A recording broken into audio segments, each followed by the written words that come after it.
Right. So, first off, welcome to another episode of Prison Bosses. Today we have someone who was sentenced to life at just 19 years old. And today he's helping companies across America rethink who deserves a second chance. Welcome back again to Prison Bosses, the number one podcast behind the wall, powered by Industrial Bank. Industrial Bank is one of the only banks in America that's intentionally creating financial access and opportunity for justice impacted individuals and communities, often too left behind. Again, my name is Trent Griffin-Braaf. I'm your host, and today's guest is my guy Lester Young Jr. He's a TEDx speaker, an author, reentry expert, and a man who transformed a life sentence into a life of impact. After earning a full pardon in 2020, Lester now helps organizations build second chance hiring systems, train leaders on trauma informed management, and unlock the power of resilient talent through his platform called Path to Redemption. From mentoring men still behind the wall to advising executives and HR leaders on emotional intelligence, mindset, and reentry success. Lester is living proof that redemption is real when opportunity meets preparation. So, whether you're listening from behind the wall, maybe even an executive, or simply just trying to become a better version of yourself, this episode is for you. With that being said, welcome my brother Lester. How are you feeling today? I'm blessed, man. I am extremely blessed, bro. Talk that. So Talk thank, that. thank you, thank you for this invite, man. Yeah, I live with the always intentionality of being grateful in spite of the circumstances that happens. Like we have so many things that we can be grateful for if we just like perspective. So I'm great. I'm blessed, my brother. Thank you again.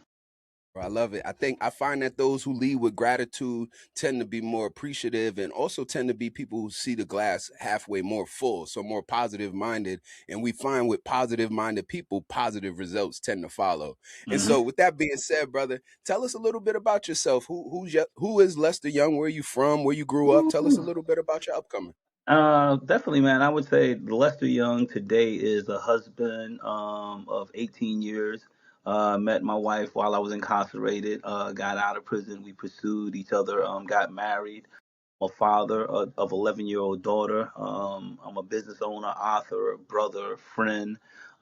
Just someone who's always want to leave a greater legacy than he Mm, started his life off with. Right. So at mm, 19, as you mentioned, sentenced to life in prison. And during that time, just wanted to think about what is the legacy I wanted to leave behind. If I were to die today or tomorrow, what impact would I leave in the world? Would I still want to be remembered as this guy who sold drugs, someone who unfortunately unalived someone, or do I want to be known as a great husband, a great father, a great friend, a great contributor to the world? So that's who I am today, man. It's just someone who mm, just want to make an impact in the world and honor. I always say that I everything that I strive to do today, I try my best to honor the person that I unalive, unfortunately. I try to honor my victim by doing the right thing. But most importantly, I try to honor his family because daily, they see you out here and their loved one is no longer physically alive. And I remember making a promise to myself that I would never dishonor this second chance by getting out and wilding out when they see me on social media, they see me drinking in clubs, shooting and in trouble. Every time they turn their TV on or they go to something on social media, I wanted to see me living the life that I promised that I will live with mm. given the second chance. That's powerful. That's super powerful, bro. And for our listeners, real quick, I hope you don't overlook some of the jewels he just gave us, like in the first minute. Like just the fact, thinking of legacy. Legacy is so important, and even in that stage of your life, where I know we'll dive right back into, but at that hmm time, it probably was hard to see any other legacy than the legacy or the branding that you had in that moment. But to still be thinking like that is just powerful. The other thing is to honor the family, like a lot of times, to get past the decisions or some of the errors we might have made in our lives, it's important that we make right by those who we can, and then, like you said, live in that every single day, honor them in that regard by showing, a better version of self. And so, bro, that's a powerful kickoff to the story, man, for real, for real. So tell us, where were you born at? I was born in Boston, Massachusetts, and moved to Hilton Head when I was about 14 years old, Hilton Head, South Carolina. I stayed there Gotcha. for until I got incarcerated, and now I'm currently staying in. When I got out of prison in 2014, I moved to Columbia, South Carolina, just for a fresh start, change the environment. I didn't want to go back to Mm, either one of those places. I wanted to start mm. off where no one really knew me, the old me, and just wanted to start off in a new spot. And that's where I'm at now, currently in Columbia, South Carolina. And they say changing people, places, and things is huge. So what was it like growing up in Boston and then moving like down south? What was that? Was there like a culture shock change? Of How was course, that?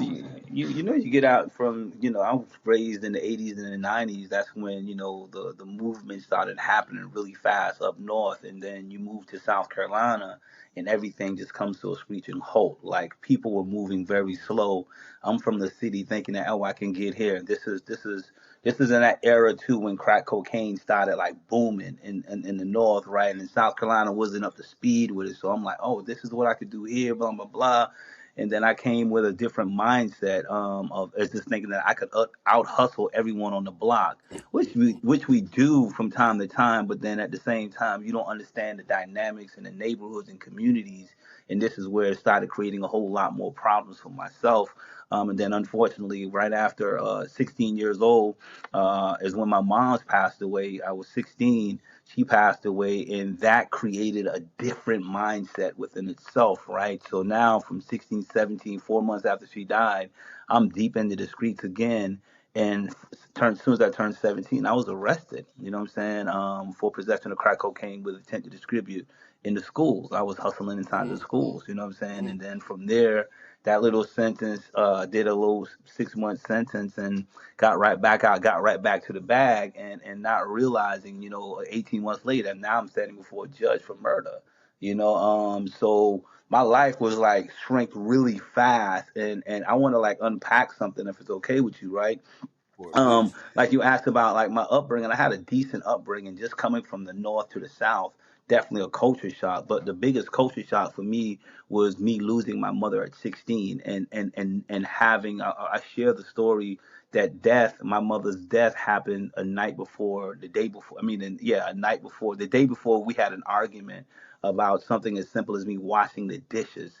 And Mm, I came home from school, jumped off the school bus, wanted to go play football, wanted to talk some trash to a couple of dudes on the block, right? You know what I mean? And jumped off of the bus, ran home, dropped my book bag at the front door, and shot out the house. While my mom saying, "You need to come clean up, do your chores." I like, yo, I'll be back later. I didn't come back until later that evening, not realizing the severity of my mother's sickness and how sick she was at the time. I ignored her. Came in the house. She already done washed the dishes, cooked dinner, and then here it is. I am now going to bed. I didn't eat that night. I was mad at her because she done told my mm, father that I was disrespectful. So I got my butt whipped. You know what I mean? And I went, yeah, I was mad, bro. I was really mad at my mom's. So when it was time for that morning to go to school, my dad woke up and said, "Son, I need you to stay home." I was like, "Dad, I'm not staying home. I gotta go. I gotta test in school," which I hated school. But because me and mm. my moms didn't make Beefing. amends with the argument, I walked out of the door, didn't say goodbye, and when I walked back into our home, 3 hours later, my mother had been, she transitioned. So I just want to like unpack, like, when we growing up sometimes in life, man, a lot of our decision is not made because of the change of the culture, the environment. Sometimes our decisions is made based upon the trauma, and Mm, unpack grief, unprocessing the grief that we experience, which shaped me from 16, 17, 18, 19 years old. I was already shaped into this more of a callous type of mindset because of the loss of my mother, mm, and never mm. truly unpacked that weight of her death until I was inside a prison serving life, and I was about 25, 26 years old. It's funny. Well, it's not funny, but my father, Mm-hmm. he passed away when I was 9 years old. Well, eight, the day before my birthday, so I was about to be nine. And Mm-hmm. to your same point, I never unpacked it, like his whole death, none of that, like until I was 20 something years old, sitting in prison with just time on my hand. And and I just think about how it made me act out at certain times, just not having them there. Mm-hmm. Periods when me and my mom was beefing, like it was, I really lost respect, almost lost respect, or would act as if I had no respect for in that manner. And it was like I just know the effects of him not being there. So I could understand exactly what you said, like that being one of your biggest losses, and that also shaping like Mhm. that trajectory for you as you were moving forward. Yeah, And yeah. so now let's you're in you're sentenced to a life sentence. You're Hmm. eight. You're how old are you again? I was 19. 19 with life. What's going through Lester's mind thinking back like, here I I am mean in to life. be I'm never getting out of here. I mean, to be honest with you, bro, like again, I was a 19-year-old guy that was influenced by the culture, like the culture that we in the 90s. The culture was the New Jack City, the Nino Brown, the Al Pacino, the Scarfaces, the all of the big Facts. bosses that was hustling. You know what I mean? So again, I didn't have a roadmap to other than that lifestyle. So at that time, bro, just being transparent, at that time, everything that I did was it was all about being the boss. It was always about, yo, how do you be the boss of all Mm, bosses? mm, So unfortunately, when that person was unalive, and then I'm in this courtroom, I'm at 19 years old making money and not really understanding the severity and the gravity of what happened, meaning that mm, someone died and mm, that person will never come back, and then that my life will be, I'm sentenced to prison for life. But I remember standing in the courtroom, I was very arrogant. I would be honest with you, bro. I was 19, I was arrogant, didn't have no remorse, no empathy for anybody. So I mm, remember when the judge sentenced me to life, I said, yo, I can do me. You know what I mean? And it was mm, very arrogant, you know what I mean? And I mm, remember the victim's family, when I met her many, many years after I got out of prison, and she reminded me of this. She said, "You were so callous and so arrogant that I wanted you to die in prison." Because you show no remorse for what you did, right? You show no remorse. And that's mm, how I was. So I felt like I just can put that life sentence on my back and do this time. You know what I'm saying? Again, naive, all of these different things. But bro, I would say into my third year into my incarceration, that's when that arrogant external wall continued to crumble down. And what happened, it was just the reality started sinking in. Not about the life sentence, but the weight and the gravity of the death of this person. Like the streets didn't tell you that your conscience, your mm, guilt is going to ride you throughout your mm, incarceration until you make mm, peace with the loss of that person. So sitting in jail, in prison at the time, I was like 3 years into my bid. Just like everybody, you go to prison, you want to get into the grind, you want to get into the hunt, the hustle, the contraband. You moving. I had a big homie that looked out for me early on. He was like, "Nah, you ain't coming to do none of that, bro. You know what I'm saying? You need to like figure out how you gonna get off this life sentence." And one of my big homies, man, he like really gave me some game, and that was just getting me focused and getting me into reading books and started like understanding. Like he was like, "Yo, if you're gonna be Muslim, if that's your faith, man, you need to be 100 with it. You know what I'm saying? Don't come back here mm, playing with Islam. You know what I'm saying?" So I started like doing that, man, and over a period of time, man, it just like slowly that 19-year-old exterior arrogance started getting chipped off. And it was a Friday night, brother.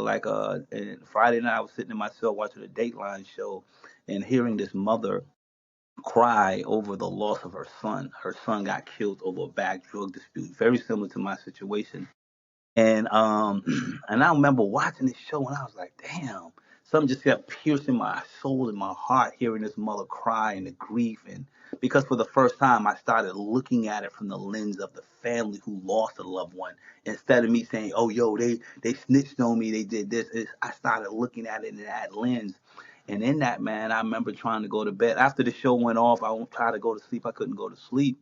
I woke up that night, man, that same night, maybe around 1 o'clock that night, crying, like crying in my mm, sleep because of the guilt. I couldn't mm, process, and I didn't have anybody to talk to about what I did. And I remember, like, I went to pray and I started praying, because my faith is Islam, so I started praying. And then I remember saying Allah saying like, "Hey, I've forgiven you. Like you have to like repent and atone for the to the person and you unalive." And I didn't know how. So for 3 years, I suppressed right. that name. I tried my best. And most men do this when you commit these crimes. You try your best to erase the thought and the image of the people you harm. And I was not able to at this point. It was not. I couldn't erase it. Couldn't do it. I couldn't anymore. Right. So praying. I remember asking Allah, I was like, "Forgive me," and Allah was like, "You got to ask the person that you unalived." And for that first time in over 3 years and some change, I remember calling this person's name out. And I mentioned his name, and I called his name and said, "Would you forgive me?" And I said, "I will honor your life by doing the rest of the thing for the rest of my life. Ooh. Just forgive me, allow me to honor you, to do it." And over a course of time, bro, I would say the weight and the guilt of that started to shed, and I started feeling a sense of peace. I started moving different in prison. I started early within 3 years. I started like understanding the power of gratitude journaling, understanding the power of Mm. self forgiveness, the power of atonement, the power of reconciliation early on in my incarceration. But what truly granted me freedom before 2014, this was like in like 95, 96 on this my early part of my life sentence. I still got like 15 years to do before I even go for parole with no guarantee that I will walk out of prison because I had a 3% chance of walking out of prison. But before all of that happened, God allowed me to find freedom inside of the prison walls before I was Mm. physically free because I was able to make amends with the person that unfortunately lost their life, and then me in that process making peace with the death of my mother. So from prison, I'm dealing with the guilt of my mother and the guilt of the person that unalive, dealing with the guilt of my own person, my immediate family, and then the harm that came from the harm that I caused this victim's family, and to know that they were dealing with a lot of hurt and anger, and 3 years at this time they were speaking like, "Yo, I wish he die in prison." So I'm dealing with all of Mm. that, but in Mm. that period of me making amends with him, his spirit, God allowed the weight that I was carrying to be Yes. unpacked, and I found freedom inside of my prison walls. That is so powerful. Found freedom inside of the prison walls. And Yeah. you said a lot of really powerful stuff in there. Um, just in totality, like just to think how that 19-year-old version of you after being sentenced said, "Yo, I could do me." And Hmm. thinking I'm gonna just walk down this time and that. I had another guest on the show and we talked about a lot about ego and how sometimes we get trapped into this persona that we create for ourselves when we was in the streets. And so like when I was in the streets, they called me NBA. What was your nickname in the streets? My nickname was Raw Dog, man. It was just Raw Oh Dog. dog. That's what, yeah. I used that name for a long time, bro. but think about it. So that raw dog persona still showed up even when you was in court. I'm influenced by the Facts. culture. This is what it's supposed to be. You feel what I'm saying? And so sometimes for a lot of us, it takes us sitting down for a moment, going through the actual emotions, like allowing ourselves to go through it and feel it to be able to shake that persona off. Like now, it kind of it's a little icky when someone called me NBA. Like I got two of my friends who still call me NBA to this day. Nobody else really called me that, but it will be icky when someone calls me that because it's like, that's somebody I don't even like being associated with no more. You know what I mean? And I could imagine probably the same for yourself when you think of it in that regard. Yeah. Um, and so, I just like to tell our people, like, shake the ego off. Also, you talked the a key portion about mentorship. You had an Hmm. old head who took you under the wing immediately and was trying to give you books and Hmm. put you on a spiritual journey and really help you so you can identify who you were. And I Hmm. think that's key for anybody. Like my change inside came down to mentorship, relationship with a higher power, being able to focus on my mental health and physical health, but through working out and then through higher education, being able to take some college courses while I was incarcerated. And so Hmm. I could see a lot of parallels between our Yeah. stories. And Hmm. so now let's fast forward a little bit and get us to like 2014 when you get exonerated. What was that Hmm. process like and what was that feeling like when you got the good word? Oh, I think like it was one of those feelings, man, that was undescribable feeling to be granted parole after 22 years. Because I in South Carolina you gotta do 20 years first, and when you go up I went up in 2012. And the funny thing about South Carolina parole system, you only have 2 minutes, 2 to 3 minutes to present your case. You don't have hours to present why you should be granted parole. I got 2 to 3 minutes, bro, to shoot my shot that convinced 5 to 8 board members that I should be granted a second chance. Like, so my second time in 2012, I shot my shot. I got turned down. And then I had two after 2012. I had to wait 2 more years before I went up for my next time. So from 2012, I was in this prep stage. Like, you got like an NBA basketball or something. They say you got to shoot 10,000 shots to really get it. So for 2 years, all I did was I built programs in prison. I built even bigger programs that you could not deny the impact I was making in prison. That I did not become. I was not in. I was in prison, but not in prison. I was creating that type of momentum inside of the prison system. So in 2014, I started. Well, 2013, I started preparing for my parole. Just I want to share this with you, right? Yeah, So please go follow ahead. me. So as I'm preparing in 2013 for my parole, I met this guy as a mentor. He used to come into the prison. His name is Rick Jordan, a business mentor. And he knew that, hey, he said, Lester, I want you to get out of, you deserve to get out of prison. He says, for the next year, all we're going to do is practice your parole. After we finish our business mentoring, we're going to prep you for parole. So every Saturday morning, this guy would, after we do a 2-hour business class with the guys on the prison yard, me and him would do a separate coaching, preparing me and throwing questions at me. And one of the things you see, I got my eyes closed. So one of the things that he would do is teach me to close my eyes and envision myself speaking to the people in this room. So Yes. fast forward 2014, I'm prepared. I've been preparing for a whole year to speak in front of people that I did not see because I always kept my eyes closed. Walked into Mm, this room that Wednesday morning, and the parole examiner said, "Hey, Mr. Young, we having technical difficulty with the computer, meaning that the board can see you, but you will be looking at a can't blackout see screen for anything. for 1 year. That's all I practiced with my Mm, eyes closed, right? So as I mm, went into this room, it was my dad. I paid an attorney to come just to give me an extra 2 minutes. I paid a certain amount of money for 2 minutes extra instead of three. Give me five. And let me shoot my shot because I've been shooting mm, 10,000 shots the entire 2 years. So now I'm standing in front of this blank screen and I remember everything my mentor told me I prepped for, I said, and that's how I flowed, right? With my eyes closed, speaking to this black screen. Within 5 minutes, I felt it in my spirit like it was over with, right? I felt like there's no way in the world that they can deny me off of what was just said. My dad, for the first time, he never heard me speak in the manner in which I spoke to this board.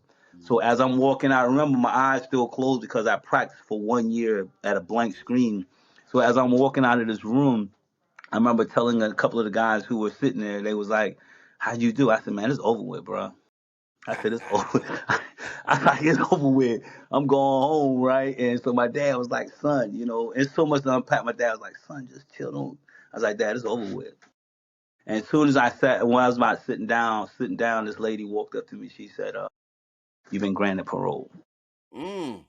She Just that told me quick. like, "Yeah, just that quick." In South Carolina, as soon as you go into the board, you walk right back out. They tell you denied or you not. You know what I'm saying? You got it. Gotcha. So as soon as Gotcha. I walked out, before I sat down, she said, "Lester, you got it." And for me, my father, that was his moment of relief. I remember hearing my father because he was like, "Oh, thank you, Jesus." He was like, "Oh, thank." He had a moment of sighing and Mm. relief that his son is finally coming home after 22 years, man. So that's how it really went for me, man. I was excited to receive my freedom. But I always tell people inside of the correctional environment, never underestimate the power of visualization, the power Yes. of visualizing what you Yes. want to be able. You will Yes. obtain what you see. If you keep your eyes closed and you see the picture, you can receive that which you want. It's just a matter of time. Too many of us Right. give up. Too many of us Right. give up. Too many of the naysayers in prison used to tell me, say, "Man, you got a life sentence. Some folks ain't gonna never you let you out of prison. You got this. Why are you doing this? Why are you teaching these classes? It's not gonna happen." But what I learned inside of prison, I learned the power of tunnel vision. I learned the Mm. power of blocking out those who didn't put the work in. There were a lot of guys Mm. who had life Mm. sentences that were being denied parole every time. They done 30 years, 40 years in prison in South Carolina with a life sentence. And I would look at their daily routine. Their daily routine was not the roadmap to success. Their daily Mm, routine was the mm, road to continuously being institutionalized and be a part of the system versus trying to break out of the system. So for come me, on now. I had to like go against the grain of what everyone else in prison was doing. Everybody in prison with a life sentence, they lay down, they become institutionalized, they stop being the boss of the unit, the microwave, the shower Yeah, boss, the yeah. cafeteria boss, and not putting in the work. Wasn't like for me, bro. Like reading, I heard something says that reading became my air and made me breathe, allowed me to breathe. If I didn't read books, I wasn't living. So I spent every dollar I got inside of that prison, I spent it on books. I didn't care, and I'm not talking about no novels. I didn't read novels. Mm-hmm. I Mm-hmm. didn't do that stuff, right? And Mm-hmm. I didn't. I don't to this day. I don't know how to play chess. I still wish I would learn how to play chess. Didn't play checkers. Didn't play cards. Didn't play basketball. I didn't do a lot of those things. I just really got to the grind, just to the focus of getting out of prison and not allowing anyone to prevent me from believing that one day I will walk out of prison. So the power of closing your eyes and envisioning who you want to become, where you want to go in life, man. You can never underestimate the power of visualization and actualization. By just closing your eyes, you can create and manifest that. And that's what happened, bro. Damn. Yo, that's powerful. Yo, the fact that, like you just said, the vision, I tell people all the time, if you can see it, you can achieve it. Like, and to your Facts. point, along the way, you're always going to have naysayers. There's always going to be the people who, because they couldn't do it or they don't see it for themselves, then how the hell can you do it? They don't believe that you could do it either.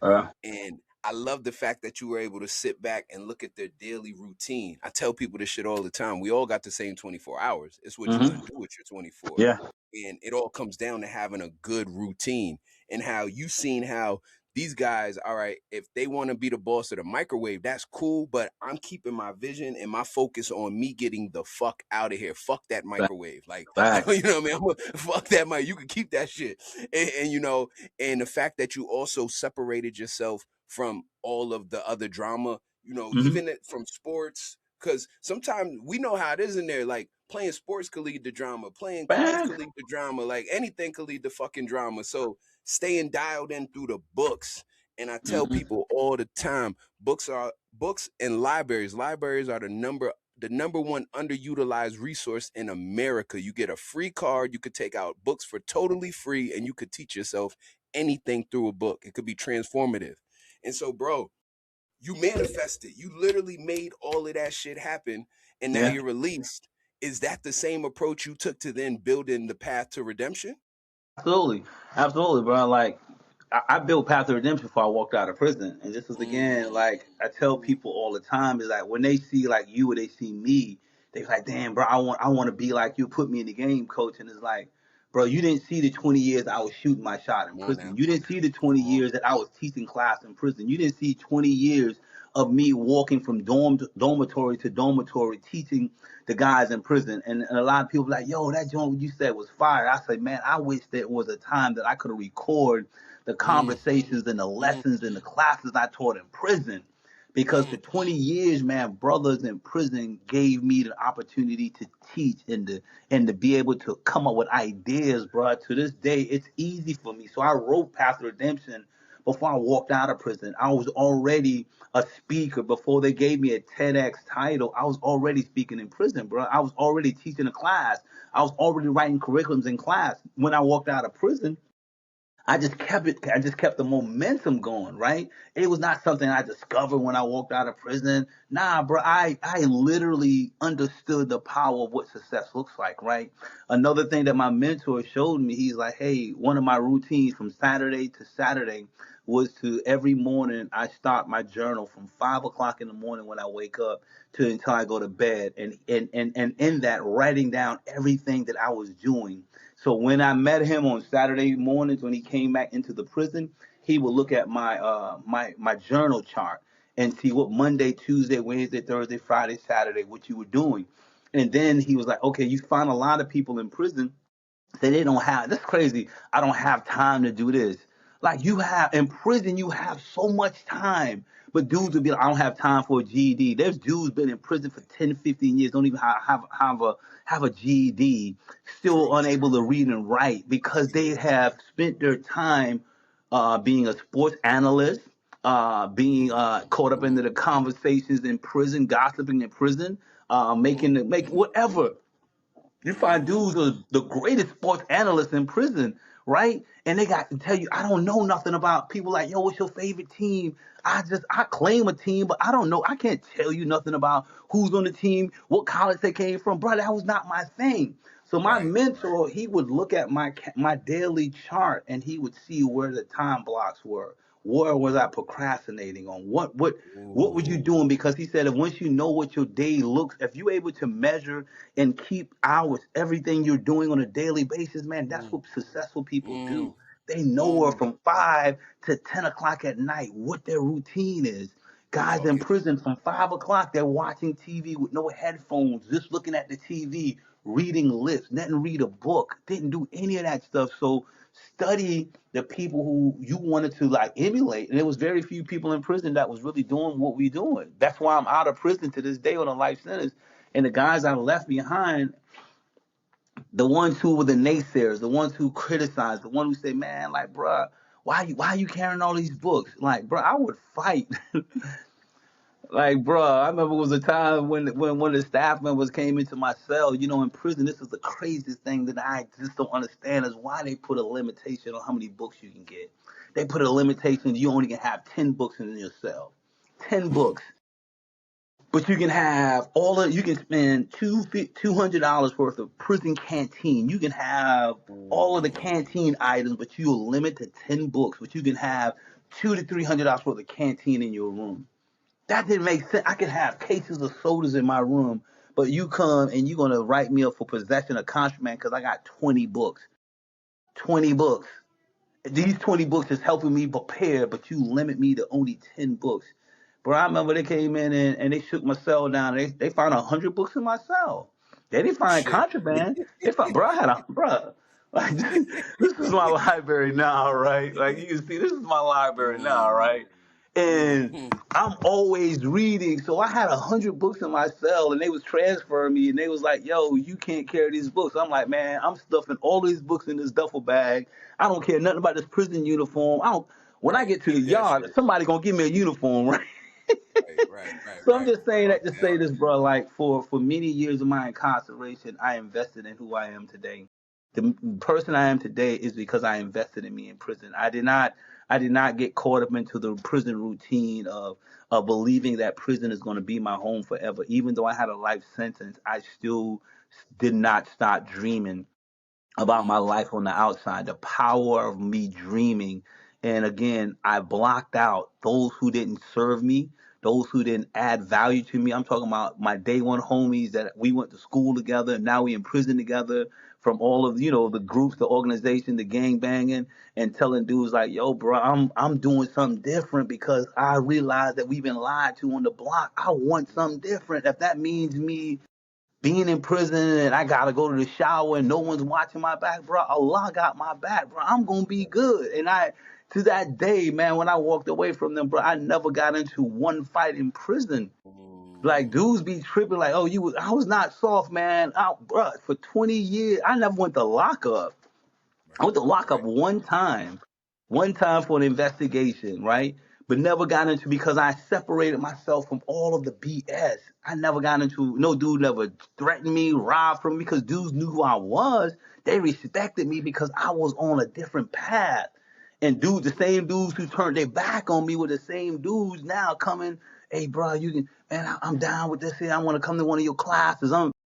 Like, yeah, come on, bro. Like, let's go to class. Mm. Like, we've been lied to on the streets, bro. We sitting there for 30, 40 years, and our ego still got us sitting back and not want to change. Nah, I choose not to. So I'm here today because I put the work in. And I tell a lot of guys in prison to this day, man, that you're in prison to this day, man, if you still in that day room playing cards, your entire day consists of you playing prison games and not playing, getting prepared for real life, bro, you're gonna be stuck in prison. Even if you get out of prison, you're gonna It's return still back gonna because be. your mindset has not been freed. That's why I said I've been freed before I was physically free from jail. My mind was free, my spirit was free. I was able to dream.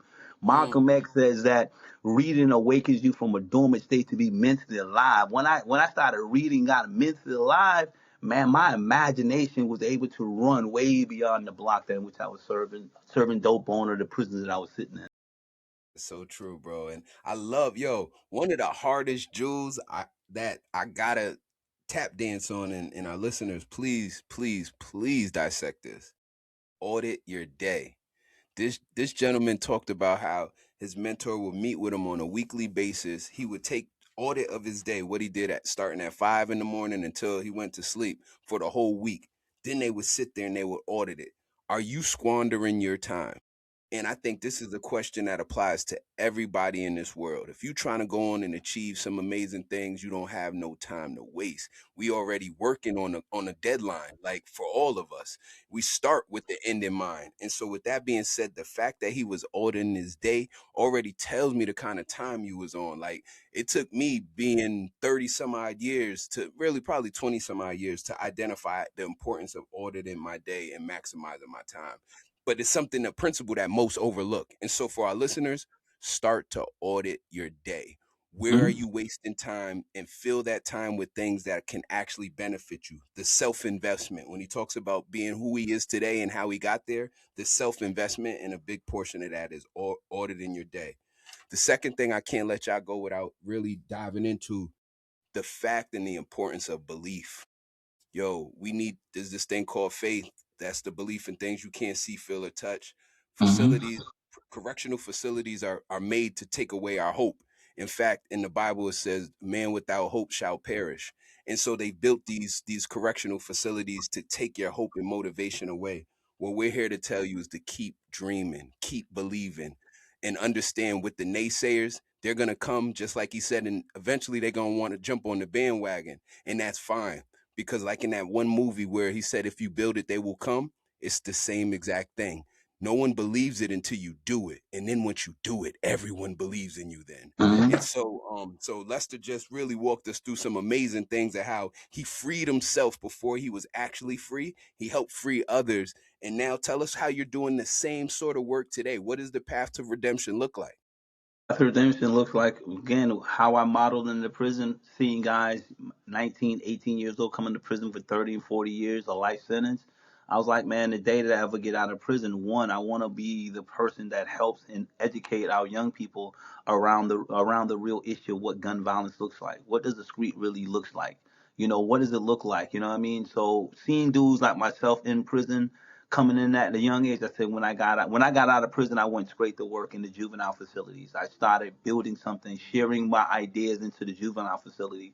And one of the guys who brought me into, I was like a week out of prison. I knocked on the prison juvenile facility door, said, "Hey, I want to share. I want to save your young people." And I was like, "Who are you?" You know what I'm saying? I was like, "Man, my name Lester Young. I did 22 years in prison. I've been in prison for murder, blah blah blah."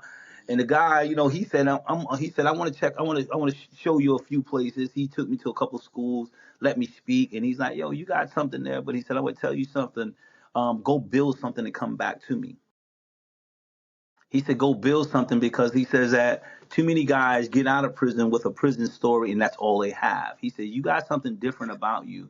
He said, "Go build something." So that to me was not the rejection of saying, "Hey, I wasn't worthy." He was saying that I see something, that your story is way bigger than your prison story. Go build something. So in that, over a course of time, I remember taking that. We kept in contact, and I got straight to the business, bro. Because remember, I Mm, shot 2,000 shots every day in prison, audit my time every day in prison. So for me to come home out of prison with the same motivation, I was able to surpass people who were here for 20 years because of the routine that I built.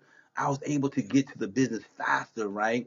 And within a short period of time, man, I was one of the first formerly incarcerated people in South Carolina who was once sentenced to the state inside of the state prison to come home and get a contract, running a 2.5 year contract for over half a million to $1 million inside of the correctional facility, right? In the same juvenile facility I wanted to when I first got out.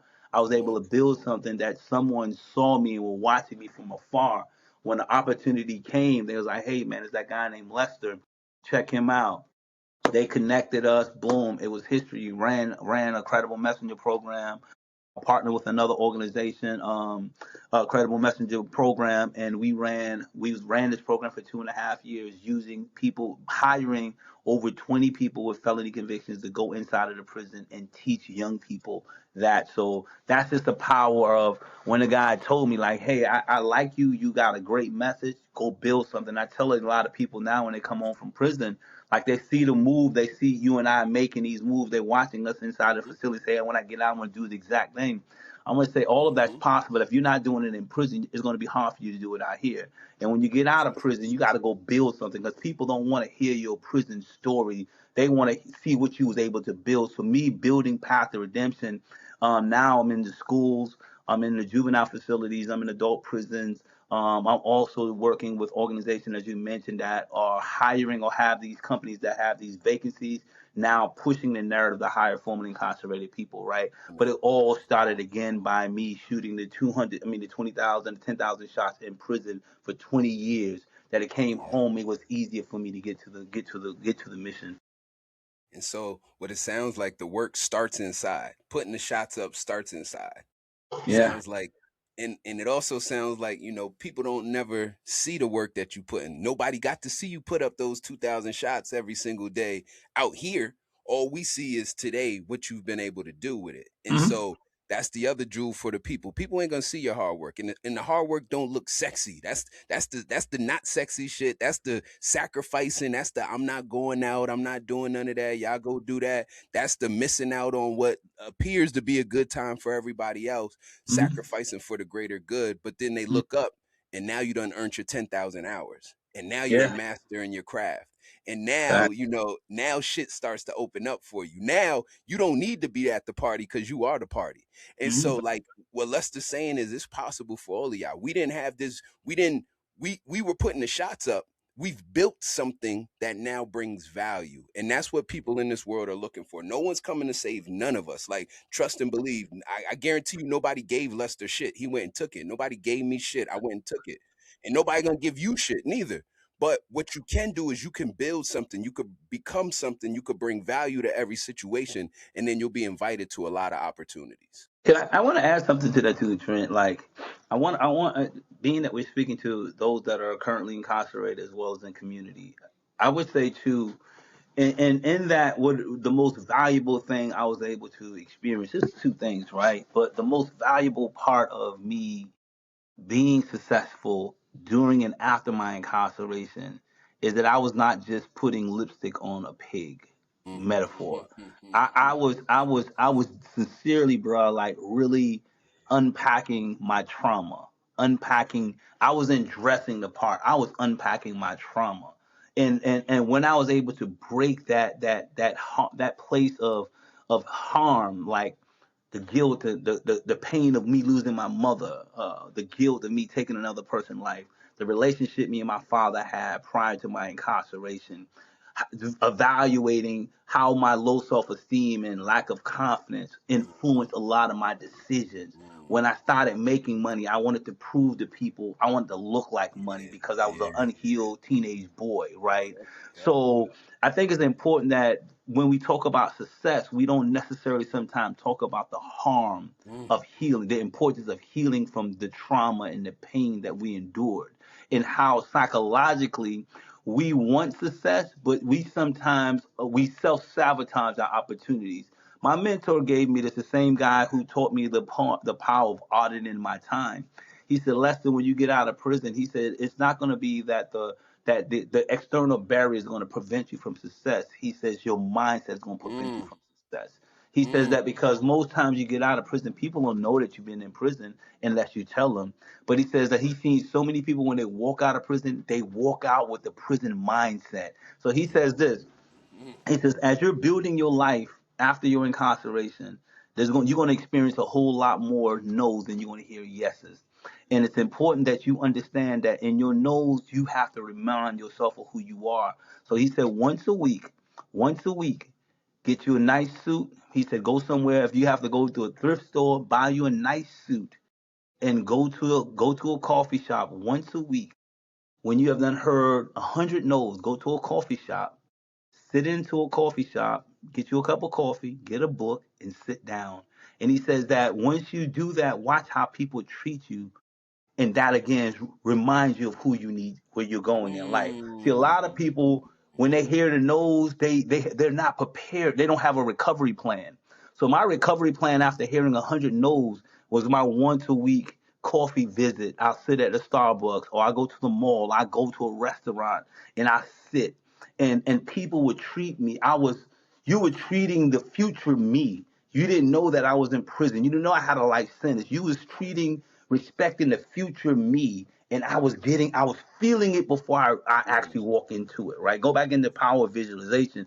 So a lot Yes. of guys got to understand, and women got to understand that before success, you got to feel it. You got to prepare for it. You Yes. can't say, oh, I'm going to be successful when I get out of prison, and you get 100 no's. That shit hurts. That shit Hurts. hurt when somebody tell you like, nah, we can't hire you. No, you can't do this. No, you don't have enough money for this. No, you can't do this. Oh, your felony conviction. That shit hurts like a Yep. mug. Yep. But when you sit and prepare, I sat in a suit every Monday. Mm. I sit in a restaurant, or I Mm. sit at a coffee shop drinking. I read a book. I journal. I be journaling my thoughts down. How you doing today, sir? Treating you different. Don't know I just got out of prison for murder, but you treating me a certain way. So psychologically now I'm recalibrating my thought process for success. So now here it is, I have success, right? Guess what? But I prepared for it. A lot of Mm. people, when they get 100 Mm. no's after prison, one, they have not healed from their past pain. The no's trigger the trauma. The trauma shows up in different parts of their life, and then the no's, because they was not fully convicted to it. Like Eric Thomas says that you will want success as much as you want to breathe. Breathe.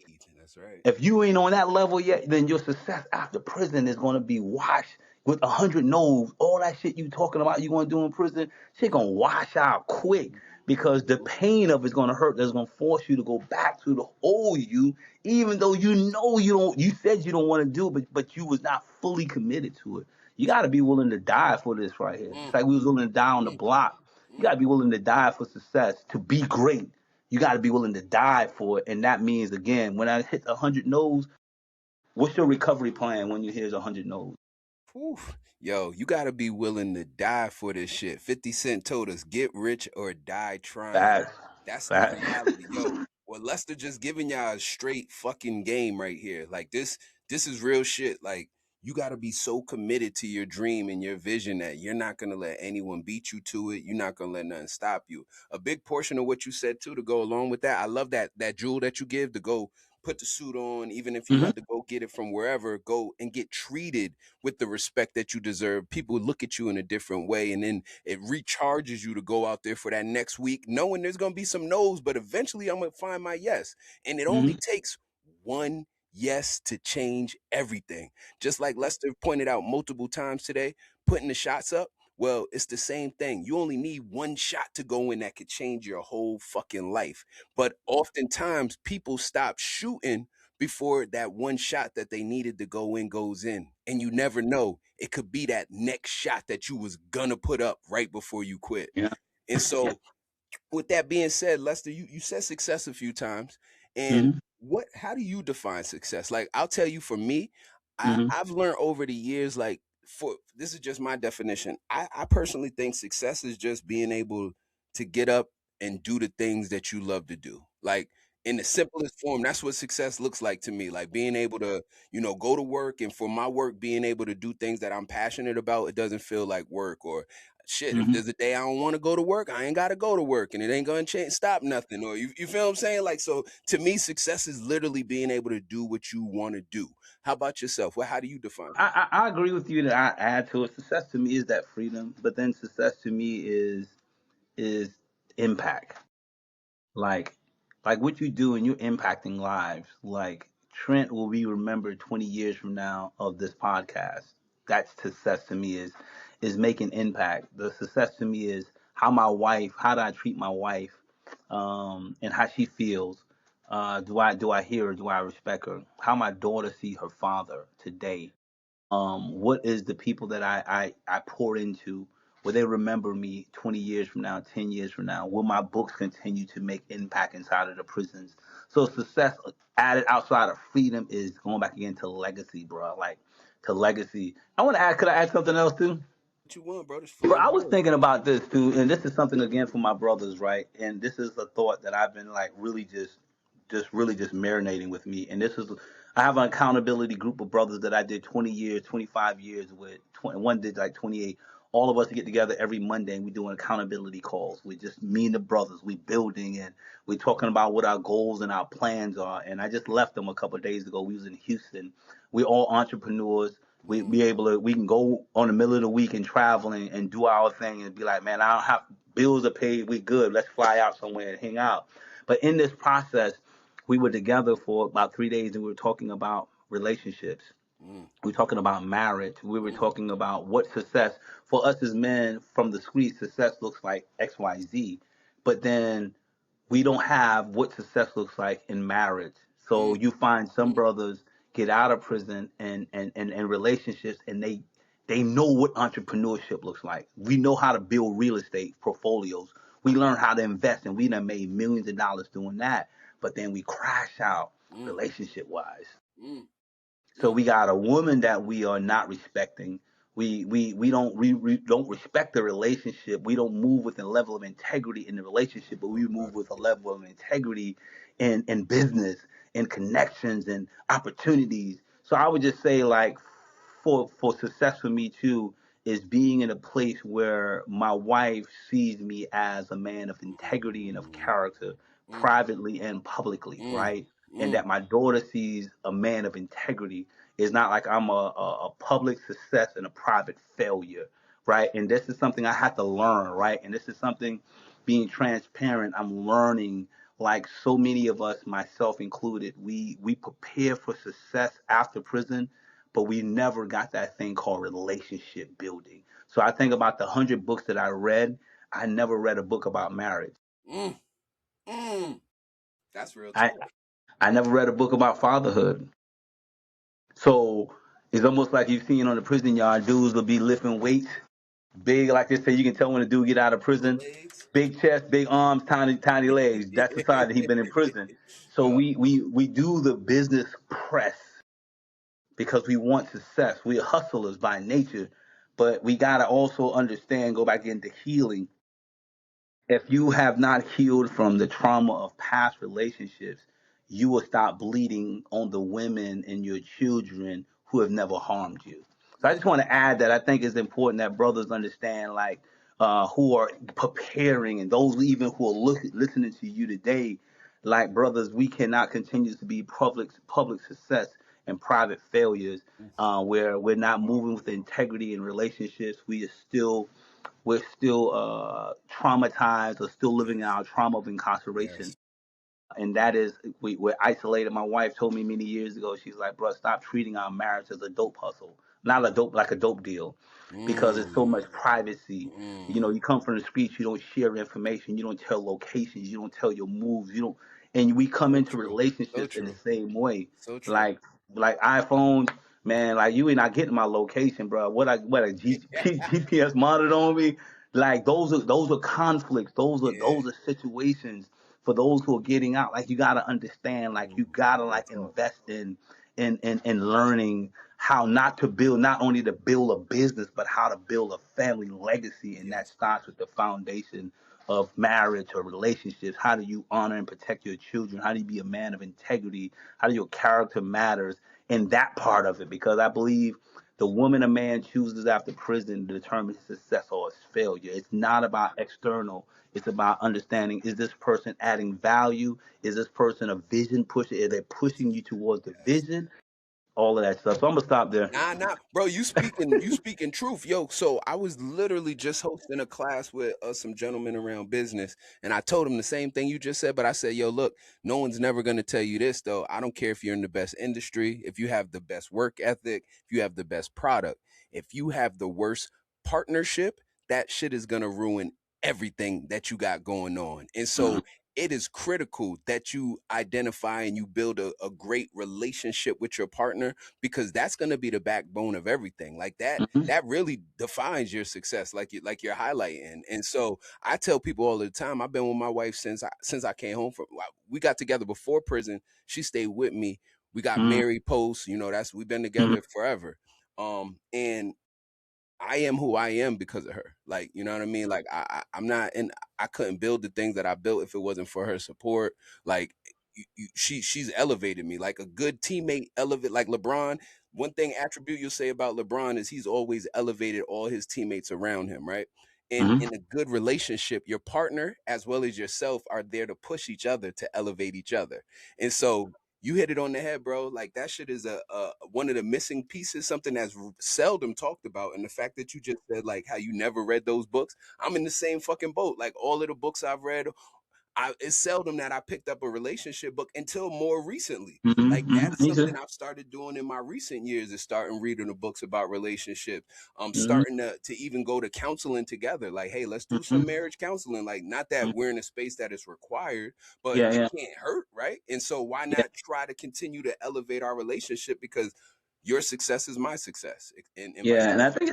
I think it's so important, bro. Like, I wanted to make sure that we had that piece of this because I think Hmm. that too many of us, we come home and we fumble the ball. I fumble the ball getting out of prison. You Same here. fumble. You've been gone Yeah. since you was 19 years old. You come home, you're 41 years old, bro. You missed a whole lot. I missed my 20s and my 30s. You got this girl over here, but bro, you still operating as a 19-year-old kid. Yes. You know what I'm Yes. saying? And Yes. you don't know what monogamous looks like in a relationship. So now you trying to what they call side chicks now. So now you Yep. got these multiple chicks, women, you trying you Hmm. deceiving, and that's part of that criminal thing. So it's so much that I think brothers really got to understand. Like we got to understand that piece, bro. We do. And bro, when you think about it, if you got 3 or 4 different situations and you look back and you audit your day, how much time was wasted that should have been applied into things to further your dreams that you're just literally giving away to those other situations? Yeah. And so Yeah, you maximize, you that's accelerate, maximize when you audit your time and you invest in that one yes, person and you build off of that. yes, You'll find that you go when you trying to like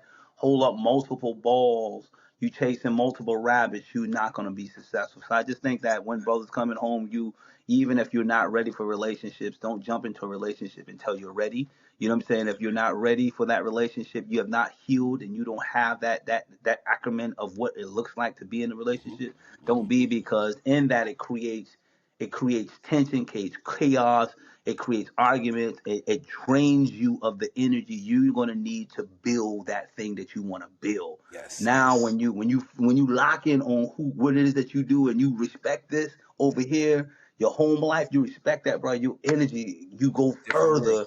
You know what I mean? different And, world. and, and, and business and your success, your money, everything. Yes, You now able to accelerate. That's the compound interest talk it. of building that, bro. I was gonna say compounding it, so you just hit it on it. Look at that, man. Yo, bro, great interview. So look, Same, bro. we're gonna get ready to wrap it up. We try to keep these around under an hour. We're touching the hour mark.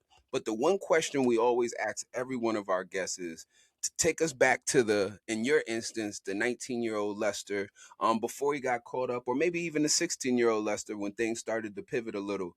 Knowing what you know today, if you had the opportunity to go back and talk to that Lester with a one-on-one, what do you tell him? I would tell him I love him. Mm, And I tell him he's good enough. I love him and he's good enough. And everything, whatever you're going through life is going to be good. But I love you, and that's a word that I didn't hear a lot, especially when my mom's died. I didn't hear the word I love you in an mm, authentic way. You had your homie say I love you, but it was always a dollar attached to the love. So that's mm. really I would go back to him and tell him at 16 I genuinely love him, and you're worthy. You're worthy of everything. You worthy of that. So yeah, appreciate you, bro. Now, I appreciate you. And yo, so for the listener, you just heard him say what he would go back tell his 16-year-old self. That same jewel is something I'm going to tell you, you should tell yourself every single day. We should Hmm. all be telling ourselves that we love ourselves. We should be telling ourselves powerful, positive messaging, because oftentimes we fall into telling ourselves negative messaging. And like Lester pointed out, once our parents is no longer there, when mom's not there, when dad's not there, the I love yous come less and less. They're seldom, and you might get it from your spouse and from your kid.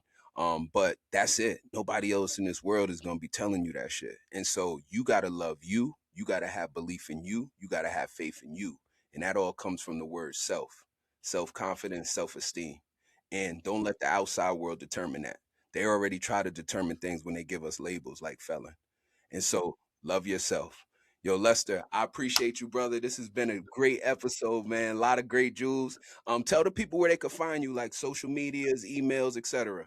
But you can just find me on LinkedIn at Lester Young, Facebook Lester Young, Instagram Path the number two Redemption 515. My website is path the number two redemption.org. You can reach me there as well. I just want to say thank you for this opportunity to share with your audience. Look forward to being in space with you again. Hopefully, we meet somewhere in the middle at a conference or something like that. Go out to dinner. But again, I just wanted to just thank you for your genuine invite to be a part of your platform today, bro. We appreciate you, bro. I appreciate the jewels. I encourage you guys to go back, spin this episode back. Lester gave you a lot to think about, a lot of actionable steps. And, so as always, we appreciate you guys. We ask everyone to keep your heads up, stay safe. And remember, you too could go on to be a prison boss.